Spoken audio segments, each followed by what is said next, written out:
This is episode 62 with Hanna Bier. Welcome to the Quarter Life Comeback Podcast, the show that empowers you to become the hero of your life's journey. With your host, Brian Tier.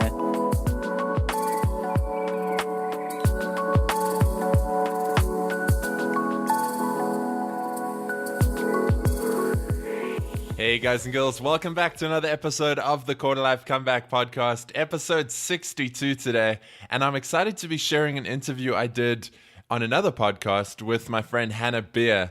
Now, Hannah's a former guest of the show who I interviewed back in episode 53. And after we spoke, she reached out and invited me to be a guest on her podcast called the Mystics on a Mission show. Now, I always enjoy being on the other end of the mic, and this interview was no different.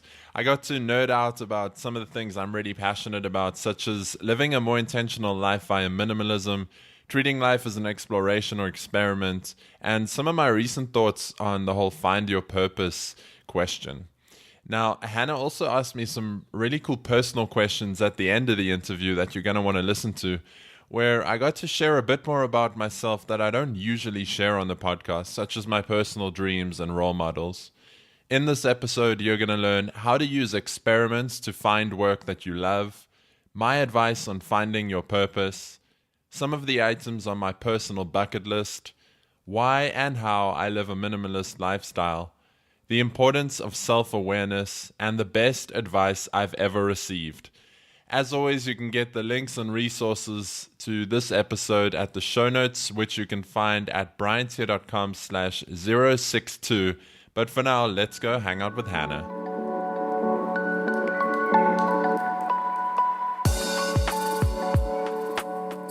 So excited to have you. So I met Brian when I was a guest on his podcast, which was really fun. His podcast is called The Quarter Life Comeback. It's a really cool conversation. I felt like at the end of it, he had gotten to know me, but I haven't gotten to know him at all. And so I'm really excited to have him on the show today to talk about his work, about his journey here. And he has some really cool things that he's doing that I just want to ask a couple more questions about.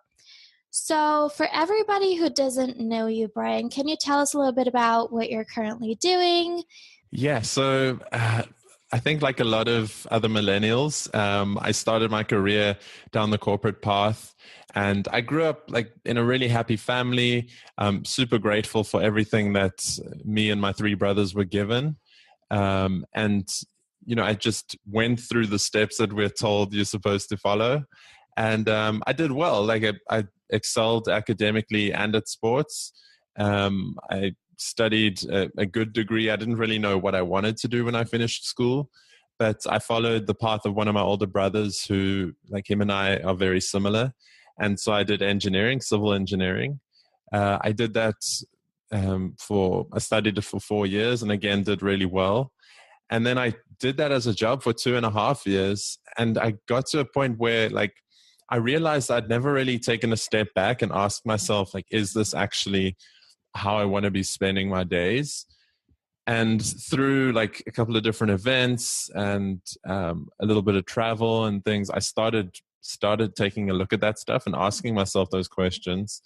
And there were two videos that I watched which really kind of pushed me over the edge, and that was Steve Jobs' commencement speech and a TED Talk by Scott Dinsmore about like finding and doing the work that you love. And I realized that like there were so many people making an impact and making an income, and it didn't have to be either or. And so I started exploring that more and ended up quitting my job with no real plan B, which I don't actually suggest people do if they can help it. But yeah, from that point, it's been a continual journey and exploring things that interest me. I came back from a 2-month backpacking trip through Southeast Asia and became a personal trainer. And that led to, you know, I kind of realized that there's so much more to health than just physical exercise. And so I went more into health coaching stuff. And then like, as I kind of explored and experimented, I became interested in different things. So the health coaching I enjoyed, but I was more interested in like helping people create a life that they really like wanted to live and that they really loved. And so health to me is just a small part of that, but I wanted to make a slightly different impact and a bigger impact. And so I started kind of looking into life coaching, which I don't really love that term. I think it's got a very negative connotation. I think life coaching is pretty misunderstood, but that is probably how you would describe it now. And along the way as well, like I've experimented with other things to try and make money here or there. And through those sort of experiments and explorations, I've developed other skills like starting my podcast and then helping other people to do the same thing. And so now I kind of focus on my work, which is the coaching and the podcast. And then I know we're going to be super open and honest and vulnerable here. So that's not the only way that I kind of put food on the table. I also do some other work for someone who was a role model of mine, and he's a coach himself, someone who I admired for a long time. And after we had an interview on my show, he reached out to me, and I'm now working on basically as a member of his team and creating content and kind of strategy and that kind of thing. So those are the two areas at the moment. That's awesome. So I would love to hear a little bit about how somebody could find what they're meant to do. So you mentioned that you went traveling. I also know that there was a turning point at your 25th birthday when you just had that awakening moment of something needs to change. Like, what did you do? What did you explore? How can somebody even get started on that journey? Yeah, and it's a topic that I've been really sort of passionate about lately, is the whole like, how do I find my purpose? And I gave a talk to my high school a couple of weeks ago, and I mentioned, I spoke about the 10 sort of components that I believe make up sort of a champion life. It was a sports award side in the champion thing there. But that was things that were based on lessons I've learned from my podcast guests. And one of them was passion or purpose. Like champions connect to a higher passion or purpose in their life and do things more than just for themselves. And it's the most common question I hear. And I think the biggest talking points among especially millennials nowadays is like, how do I find my passion or my purpose? And I interviewed a guy called Tom Asacker on my podcast. I think it was episode 54. And he said that too many people are trying to figure out their purpose. And the problem with that is your passion or your purpose isn't like out there, it's in here. So you can try and like brainstorm and like figure it out in your head, but actually the answers are going to be in your heart and in your body. And the way that you find those is kind of like I said earlier, is experimenting with things that interest you and things that you've thought like, oh, I wonder what that would be like. And I think I actually wrote an article about this for my site, which is going to be live. I don't know when this episode is going out, but at the time of recording, it's going to be live tomorrow. And I think when you can combine the intersection between like the things you're really good at, so your strengths and your gifts, the things that you enjoy doing, so those would be kind of like the things you're passionate about, like the things that really excite you, the things that you enjoy doing as a child, and then the things that people need. When you can kind of combine these three things, I think that's where you find kind of a sweet spot or a sort of a zone of genius, if you want to call that. But I think that's kind of an area to focus on. And if you can, I said the idea is not to brainstorm the things, but if you can like journal or however that looks for you and figure out like, well, these things I'm really good at, these things I really enjoy doing, and then these are areas where people need help or things that people would be willing to pay for or people need, I think you're going to find a really good intersection over there. I especially love the word intersection of so many things, because that's a question that I get a lot where people come to coaching with me. And I had this one girl come to me and she had been listing business ideas for, I think, 11 years when she came to me. So she had this journal that was full of business ideas, really good, viable ideas. And she said that over the years, she saw that all of these ideas were being realized and that they're real now. And at the time of writing them down, she always thought, oh, that's not ripe yet. Like, I don't know if I can really do this. I don't know if this is a viable business idea. And I especially love when you talk about intersection, because when we have to find correlations in different areas of our lives, or, for example, have to ask our intuition as well as our mind, as well as our feelings, as well as the people who we would be serving, we are taking so many more aspects into account, and we get so much more information than just by sitting down, writing it down, and trying to figure it out by ourselves. Mm-hmm. And something that I also heard, which I thought was so genius, was somebody said to me, an idea that comes to you chooses you for a reason. It's like a soul choosing parents. It's like it is there because it wants you to nurture it and to help it grow. So if it comes to you, if it hits you, it makes you think, oh, that somehow that does something to me, then why not move forward? Why not explore it? And so my client now has a business, so she's been able to work through all of her business ideas, actually do it, and it really came from experimentation and actually take action on it and do market research and, expand the whole idea beyond the mind, so that she was able to move from this list of business ideas into an actual real life thing that had a life of its own, a realized idea. Mm-hmm. So I feel like that happens to so many of us, where we stay in our minds and we don't go into those other places that you've just described. Like, what did I like to do in my childhood? What do people actually want? Mm-hmm. What is my passion? But what am I also good at? So that's really interesting. Yeah, so you mentioned like having a whole list of ideas. That's something I'm almost religious about, is like, if I get an idea, I've got like a Trello board of things that come to me. And like every 3 months, I'll go look at it again and kind of scratch ones off that I feel, no, actually, like there's nothing there. And then others I save for later on. And something that a friend of mine, Ryan Robinson, has spoken about as well is like, everyone seems kind of like on this mission to do what they love, or to live their purpose.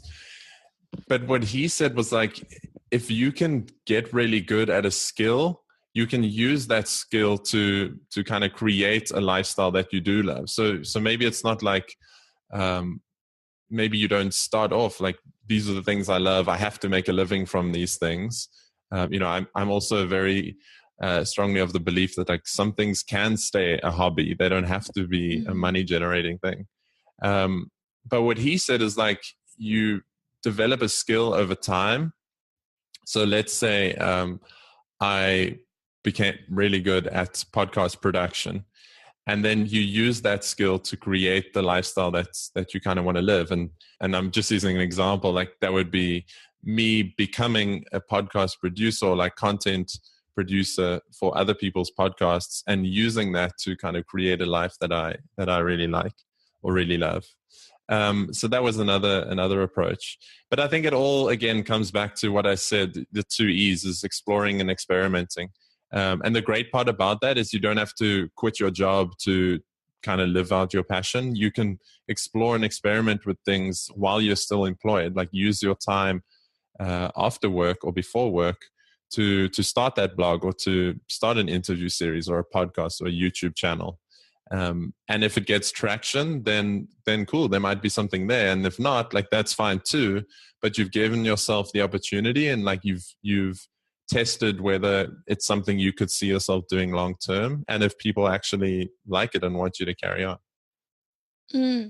I think that's so cool. I remember when I finished college and I started my business, and I was also in the experimenting and exploring phase, I was getting a little insecure because I saw myself changing direction all the time. And it seemed like everybody else was like like floating along. They were taking steps, like one step after the other. And for me, it felt like, okay, I tried this. Okay, it didn't work. I tried the other thing. Nah. I tried the next thing. I was like, oh, that's interesting. But then it like took me somewhere entirely different. And now I see how that was actually like pretty forward. Like it was forward movement. It didn't feel like that at all. I kept thinking, oh my God, I'm so lost. I make all these mistakes. How come everybody else seems to know what they're doing?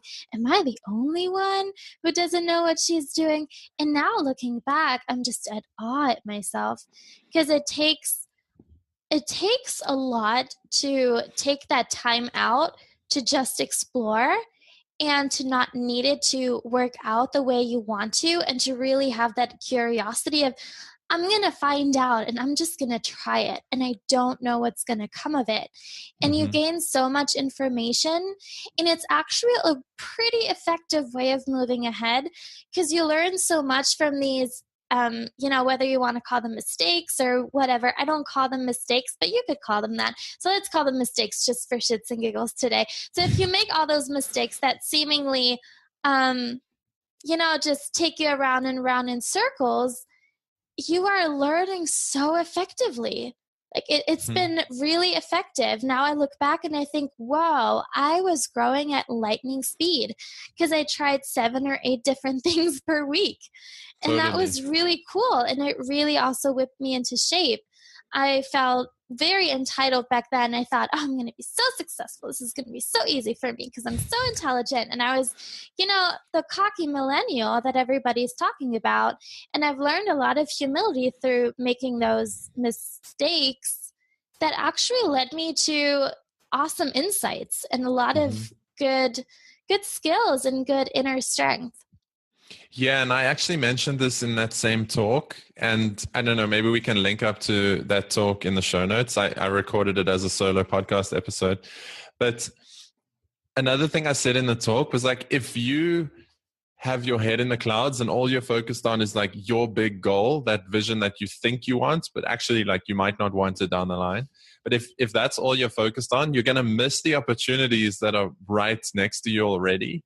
And an example of this is like the work that I'm doing now. I'm not my own brand, but for the other brand, sort of the business strategy and like kind of consulting and content strategy and stuff.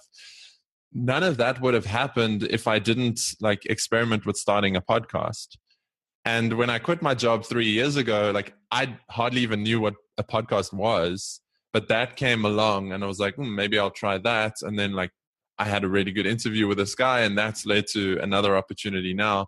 So it's like, if all you're focused on is what you think you want, you're going to miss out on opportunities that are there already. And another guy that I interviewed, Smiley Pozwalski, he wrote a book called The Quarter Life Breakthrough.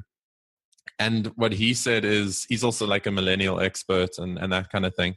But what he said is that the old model of the career ladder, where it's kind of like, you start from the bottom and you journey upwards on the single line, that's completely out the window. And it's now more like career lily pads, where we jump to this thing and then like an opportunity pops up here. But we're still growing and like moving forward, but it's not a linear thing. It's like we develop a skill over here and then we meet someone over here, and it's all kind of stepping stones to forward growth.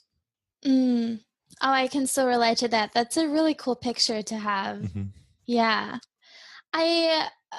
Okay, so something that I think is really, really cool about you is that you have the life list, which is a list of things that you want to experience in your life. And sometimes you are crossing things off that you don't feel are, for you anymore. And then sometimes I can also see, because I keep revisiting it to see like what you're doing, because I think it's so cool. And then sometimes, like you've done things and it's really inspiring and cool. So what made you want to start a life list? So everyone's heard of like the bucket list. And when around about the time where I quit my job was the first time I'd really started reading blogs and things online. And there was a guy's blog, his name is Joel Runyon, and his blog is impossiblehq.com, I think. And he had something called the impossible list. And I just liked the twist on like, a bucket list is things you want to do one day, but his twist on it was like, it's things that that seem impossible, things that you would love to do, but you have no idea how. And like the normal bucket list things will still be in there, like going to Machu Picchu or climbing Mount Kilimanjaro and that kind of thing. But then there's other things that are kind of stretch goals. So I did that as a way to have my list somewhere where I could refer to it easily, and then also like inspire other people, and kind of publicly hold myself accountable to my goals. And I'm really excited about, I think the next one that I want to work towards is I want to set the Guinness World Record for giving the most hugs in 1 hour. And I have to hug about 2,500 people in 1 hour, which is quite a feat. But I think that would be such a cool record to hold. It's like, I hold the record for hugging the most people in 1 hour. So that's one I'm pretty excited about now. And then others is like climbing Mount Kilimanjaro and visiting Everest Base Camp and Machu Picchu, that kind of thing. That's amazing. So what have you done out of all the items on your life list that you're most proud of? Man, I need to think of what was on there. Quitting my job and like becoming self-employed is a big one. I can't even remember if that's on there, but I think it is. But that was a big one. Having someone told me that I changed their life was massive for me. Giving my first motivational speech, that was a big one, because speaking traditionally for me has been, and you might never be able to say it, but speaking traditionally for me was quite a nervous activity, but now I'm pretty confident about it.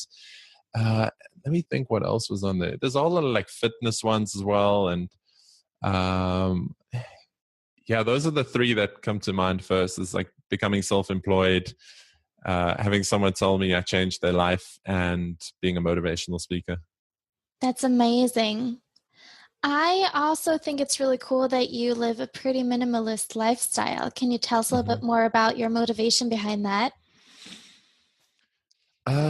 Yeah, it's another topic that I feel really strongly about. Is like kind of anti-consumerism. I think probably a lot of the problems that we see today is based on like greed and consumerism, like I said, and just people wanting more and more stuff. And stuff doesn't have to be like material things, but it could be psychological things as well. But just I'm not really sure where it started, because even at university, and certainly through school, like I had this t-shirt fetish, and I had a massive collection of t-shirts, probably like over 50 t-shirts. And then at some point, I really can't remember when it was, I started feeling like stressed out and almost claustrophobic around having things holding me down. And I just like a clean, clutterless, like simple environment. And then last year, again, like full disclosure and honesty here, last year I was searching around, like struggling to think how I was going to make money. And I thought I'd decided to go and teach English in South Korea until the last minute. Like I had, the contract was signed, the documents were all ready. It pretty much was just a case of me saying, like, sending them the contract and getting on a plane, and I would have been gone. And suddenly I had this realization last minute where, like, this is just going to be me taking a 9 to 5 in another country. And actually it would have been like 9 to 7. But it wouldn't have been in alignment with what I'm trying to create and the lifestyle I'm trying to create. So that was a big one. I felt like I was going to lose the momentum I've already created with my brand and my podcast and the connections I've made. And then I met my girlfriend, like, just as that whole thing was starting, and pretty much, like, literally and figuratively fell in love and was like, how can I leave this behind? But like, in the process of getting ready for that trip, I started selling all my stuff, and it felt so good, knowing that I didn't have a whole lot of things where I'd be like, oh, but what about this thing? Like, I can't let go of that. It pretty much wasn't the case. And even now, there's not really much in my house that I feel strongly attached to, other than like my MacBook, which I could take with me anywhere. But there's nothing where, like, if I lost it all, I'd be super upset about it. And there's probably some spiritual like component to that as well, like non-attachment to material things.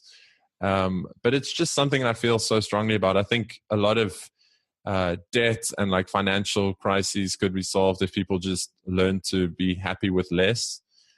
And I could probably carry on going, but yeah, you can't see it anymore, but there was a whiteboard behind me that said 80-20 and simplify. And it's kind of like a ruling principle that I try and evaluate as much in my life as possible against. I can so relate to that. When I first got started on the whole self-development journey, I think I must have picked up some deeper beliefs of, oh, when I'm successful, I'm going to have a big house, or, oh, when I make that amount of money, it's going to be this number. That means that I'm successful. And then I'm going to buy clothes from that brand and I'm going to have so many. And I had developed this picture in my mind of what success was going to look like, or what a comfortable life must look like. And I started moving towards that, making more money. My business was growing. I was, just reaching new levels of success, whatever that means. And I noticed that I didn't want to change my lifestyle. I noticed that I did not want more clothes. I noticed that I did not want 3 computers. I noticed that I did not want a big apartment. Actually, when I moved to Amsterdam, I now live in a very, very small apartment. I can't even do cartwheels in here. In my old apartment, I would always do cartwheels. I had a trampoline in my office. So lavish. I had I think my balcony in my old apartment was bigger than my entire bedroom in this one. And it's wonderful. Guess how much time I spend cleaning my home? Hardly any. When I look over, here are my clothes. I think I have 7 dresses. I have 2 pairs of jeans, and I have 2 t-shirts, which I use as PJs. That's it. How cool is that? And I live out of a suitcase. I could move tomorrow. It's so refreshing, and like, you save so much time in the morning. Like, I know I'm just going to put on, plain t-shirt and jeans or shorts if it's really hot, like it is most of the time here. There's so many benefits, and there's a great documentary I think it's just called Minimalism. That was made by the Minimalists and a guy called Matt D'Avella. And what I love about it is they say that, your minimalism will look different to my minimalism. So like a lot of people, there's a lot of articles and things that, encourage people to fit everything in a suitcase like I could before I was going to leave. And then, like you said, you could. But maybe that's like not what someone's minimalism looks like. And there's a really popular blogger, Leo Babauta. He's got like 7 children, but he is a minimalist. So it all comes back to one question, which is, does this add value?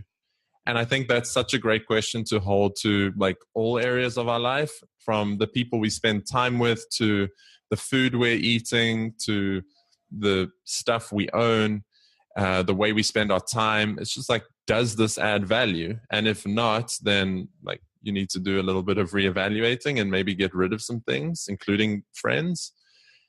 But if this thing does add value, then why get rid of it? So like, it's not about paring down items until you can only like count them on 2 hands, but it's just about being intentional about what you bring into your life and where you spend your time and energy.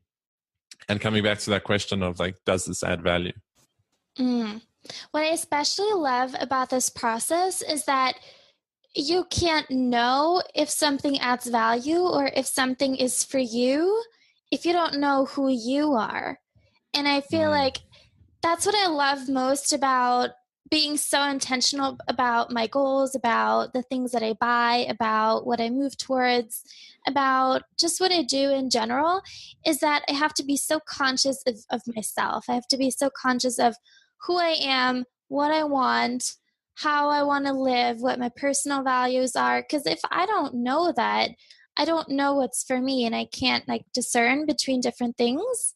And a couple of years ago, I started doing creating Pinterest boards with things that were for me in order to, I wanted to find my personal style. I was back in, I was in fashion school, and I was like, everybody has their style, and I don't know what my style is. And so I was like starting to pin things that I liked. Like, I like waterfalls. Okay. I like jungles. And, you know, I now have like this entire Pinterest library of things, and I know what my thing is. I know what my style is. I can walk through the world and be like, you know, not be distracted by anything, because I know who I am. I know what's for me. I know how I want to live. That's always evolving. But I have this like more precise sense of what that is. So do you agree, disagree? Any thoughts on that? Totally. First of all, on the more sort of surface level of your comment, I think when you are aware of your personal style, it makes it so much easier to make those decisions. For me, like it's pretty much either a black, white, or gray T-shirt and like jeans or a pair of shorts. And it makes it so much easier to not be distracted when you go to the mall, because you're not like, oh, but I really like that thing. It's almost like you create hard rules for yourself where like, no, like I'm just not going to do that. And it's not, I don't need this thing, so I'm not even going to look at it. But then on a deeper level, I think self-awareness is huge. And even guys like Gary Vaynerchuk, who like, he's obviously got his haters, and I don't agree with everything he says as well. And like hustle, hustle, hustle. But even he preaches the importance of self-awareness and knowing what your strengths are and what your values are and what, you know, how you best operate basically. So I totally agree. I think so much of what we've spoken about today comes back to self-awareness, and just knowing who you are as a person. Mm-hmm. That's really cool. I would also love to know a little bit about what your current growing edge is. And could you just define growing edge so I'm sort of on the same page? A growing edge for me is that thing in my life that I'm currently learning, or a challenge in my life that I'm experiencing that is trying to teach me something. Like this thing that I am having in my life and that I'm using to grow. Mm-hmm. I'm gonna kind of mention a few things here that come to mind. As I said earlier, 80-20 is a big one for me. So I'm constantly thinking about like, how can I focus more time on the things that are actually important? So that's one of them. Another is perfectionism. It's something I struggle with a lot, and wanting things to look really good and be perfect before putting them out there. And then the girlfriend that I mentioned earlier, she's got an 8-year-old son, and I'm 28, which has been really a completely new dynamic, but it's been really refreshing as well. And I think what he's taught me is that, you know, just to shift from just thinking about myself and to focus on like other people, and also being aware of the things I say and do, and like everything I do, he's going to see. And children don't learn from what you tell them to do; they learn from what you're doing. And so that's been really good as well, because it also forces me to be aware of like, okay, well, this is how I'm showing up. Like, this is how I want to be showing up, and then closing that gap. So those are 3 things. Let me think what else in terms of a learning edge. A big one for me is focusing on doing important work versus busy work, especially when you own your own business and like in the online space. I think especially it's so easy to get caught up in like things that are nice to do and things that, you know, ticking off as many of the small items on a to-do list as possible, when actually that's just procrastinating on ticking off the 1 or 2 big items. That's something that I still struggle with. I get a hit out of like crossing things off a to-do list. And sometimes it's a little bit too easy to focus on those small things that don't really move the needle forward, as much as, say, the one or two big things that would. So that's something I'm constantly wrestling with. Yeah, I think that's what comes to mind right now. And there's probably a ton more, but I think that's good for now. Awesome. I can so relate to writing to-do lists for the inner satisfaction. Yeah, that's also where minimalism has been really helpful. I have a rule of only taking 6 action steps per day. And, they can't be brushing my teeth, taking a shower. Like, they have to be, like you said, important work as opposed to busy work. Like, what's most important today? What's going to really drive my life and business forward today? And some days, like yesterday, I did my taxes for 8 hours the entire day because there was nothing more important than that, And it was really good to have that focus and to not be distracted by smaller things that might make me feel better, but that don't actually drive my life forward. And it's not easy because, it is not easy. But I also learned to commit to things and then to grow into them. Like, do you ever do that where you're just like, okay, I have to tackle this big thing because it's important work and not busy work, and you'll just commit and then do it? Yeah, it's funny. It always seems way easier once you've either gotten started or done it. And yeah, I think it all stems from we love getting that little dopamine hit of satisfaction. It's the same as checking social media for likes and comments. Whereas if we're constantly checking off small items, we feel good about ourselves. But the big thing is oh, that's going to be such a mission. But I almost feel like you get more satisfaction when you tick off that big thing, like doing your taxes. That's a major deal. But you did it and you're like, cool, that doesn't need to be done for a few months now. And then that's done. And it comes back to something I said in the talk as well. And that was, I'm going to lose it now. It's just completely evaded me. Oh, man. I can't remember. I've lost it. Never mind. What do you most love about your life right now? So much. I get to pretty much spend my time as I want to. I've got a girlfriend who supports me 100%, which is an area I was lacking in for a long time. I feel super grateful just to know the people that I know and to be able to inspire other people and help other people. So much. 2016 was quite a challenging experimental year, and there will probably be there will be challenging times again. I know that, but I'm just really grateful at the moment to be able to do what I do, to have money in my bank account, to have food on the table, a roof over my head, all that good stuff. That's awesome.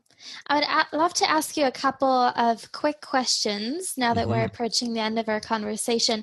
And I would love to know, what's the best advice you've ever received? Man, it's kind of funny because every episode I ask my guests, what do you wish you'd been told in your early in your 20s, which you all know. The best advice I've ever received, I think, just get started. And now as I say that, I remember the thing I was going to say about the talk is if you have a big goal, and it was related to, like you said, doing that big thing. If you have a big goal and feels like you're stuck or you're not making any progress, it's probably because your next step of getting there is too big. And then you just need to break it down smaller, make a smaller goal. If it was, for example, if it's writing a blog post or writing a book, let's make it more kind of tangible. If it's writing a book, then write one sentence. And that's not really difficult, but you'll find that once you've written that one sentence, the others come way easier. If you trying to lose weight, like put your shoes out and your gym clothes out the night before so that when you wake up, you see them there. So it's just, I think the best advice I've probably been given is just get started and don't kind of wait for things to be perfect, but just start and learn as you go. And that ties into, like, if you're feeling stuck when you're trying to just get started, then your next step is too big and you just need to make a smaller step. And there's no next step that's too small. That's so good. Who is somebody of your past who has helped you and shaped you and helped you become the person you are today? My parents have been amazing. I've had so much support from them, even when I told them I wanted to quit my job, which was terrifying for me because my parents are both very old school. They were super supportive and they said, like, we know you'll figure it out and you'll make things work. I don't think they quite thought I'd take the path that I have taken, but they've been super supportive along the way, whether that's financially, which is something else we haven't mentioned, but like that was a big part of it at times. Living arrangements, that kind of thing, just encouraging me and not getting kind of up in my face for the times that I was kind of in a dark place, but just kind of giving me that space to grow. And then more recently, really my girlfriend. She's been amazing in terms of her support and encouragement, and even calling me out on my own BS, like when I've started making excuses, or even that talk I gave, she was in the audience. And there was a time where I was like, I don't know if I'm going to have time to prepare. And she was like, Brian, don't be ridiculous. Like, you know the stuff, you're passionate about it. You know, you'll be ready. Yeah. Wow, that's amazing. What's your favorite book right now? I think my favorite book, traditionally probably The Monk Who Sold His Ferrari by Robin Sharma. I love that book, and The Alchemist. And then more recently, something else we didn't mention that I'm really sort of passionate about is Stoic philosophy.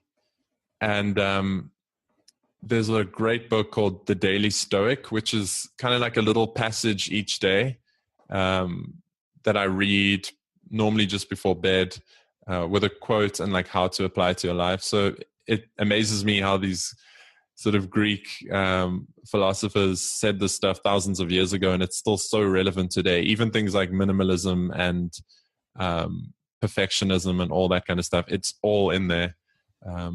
So those are the ones that are coming to me right now.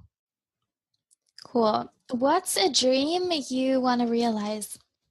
I think and we didn't mention this, but again, vulnerability coming in here. My biggest fear is dying insignificant. And so I think on the flip side of that, a dream I'd love to realize is being kind of an influencer or a thought leader and inspiring other people and helping other people change their lives. Kind of not really a Tony Robbins kind of model, but something similar, I guess, and maybe a Robin Sharma kind of thing. My biggest role model or inspiration right now is Lewis Howes. And I think, just that kind of being able to make a living, inspiring other people, speaking and coaching and creating things that help other people improve their lives. I think that would be probably a really cool dream to live out. Awesome. That's so cool. So we talked a lot about self-awareness during the episode today. We talked about how to find out who you are, what you want, and why you are even here, and all of those big life questions. And you've put together an ebook with a couple of questions that are going to help people get a little bit closer to the answers, or maybe even find them. And the ebook is called Do You Know You? And it's available for everybody who's listening to this episode. Thank you so much, Brian. Mm-hmm. Yeah, no problem. Like I said, a lot of this stuff comes back to self-awareness. And while it's not about sitting and trying to figure it out, I do find that the right questions and journaling activities do go a long way in sparking some of those ideas. And so what people will find when they check out the ebook is 5 exercise. Actually, there's 6, but I just say it's 5 and throw a little bonus one in there. So sorry to burst your bubble. Spoiler alert. But there's 6 exercises for kind of cultivating the self-awareness and asking yourself some of these deeper questions. And people can find that if they go to briantier.com/Hanna. Awesome. We're also going to include that link in the show notes at hannabier.com/show. If you're completely lost and don't know where to find that link, no worries at all. We have you covered. You can also find information on how to connect with Brian on his website, his social media. So no worries about that. Your Instagram, Twitter, and Facebook handle is at Brian Tier. Is that correct? Yeah, that's right. I'm pretty much at Brian Tier everywhere. That's another thing I'm grateful for, is having a unique name. Perfect. So you guys can find him there. And thank you so much, Brian, for having been on the show today. It was really awesome. Yeah, Hanna, super grateful for you and everything you're doing, like I said when I interviewed you. And it's been a lot of fun being on the other end of the mic and being able to come on your show and sort of sharing whatever I have to share with your audience. So thank you very much. It's been amazing. And I hope people got some value out of this. So there you have it, guys and girls. That wraps up episode 62 of the Quarter Life Comeback podcast. And thanks once again to Hanna, not only for coming on my show back in episode 53, but for having me on her show and allowing me to share it with you guys. I hope you got something out of it and maybe learned something about me that you didn't know before. If you like this one, please share it around with your friends on social media and shoot me a tweet at Brian Tier to let me know your biggest takeaway. For me, it was the advice that I shared of just get started. And so often it can be intimidating to kind of know how things will work out beforehand. But once we start taking those first small steps, things just happen and fall into place and opportunities pop up that we could never have imagined before. As always, you can get the links and resources we mentioned in this episode at briantier.com/062. And until next week, keep creating your quarter life comeback. Thanks for listening to the Quarter Life Comeback. Get started today by visiting briantier.com.